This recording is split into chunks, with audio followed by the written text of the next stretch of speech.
अलीपुरद्वार के प्रत्याशी की किस्मत स्ट्रांग रूम में बंद। अब 4 जून का इंतजार। अलीपुरद्वार के सभी लोकसभा वोटों की ईवीएम अलीपुरद्वार विश्वविद्यालय के DCRC स्ट्रांग रूम में बंद किया गया है। सेना के जवान इसकी सुरक्षा कर रहे हैं। अब ईवीएम मशीनों को मतगणना के दिन 4 जून को निकाला जाएगा। इसी दिन चुनाव नतीजे आएंगे। देश के अन्य राज्यों के साथ अलीपुरद्वार के प्रत्याशी के भी भाग्य का फैसला इसी दिन होगा।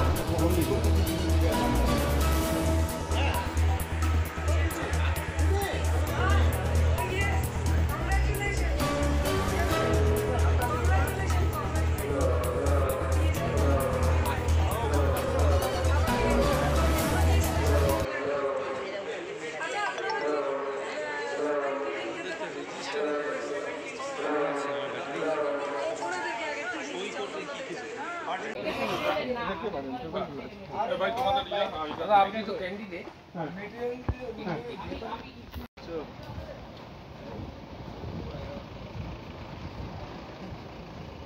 আমাদের কখন নিয়ে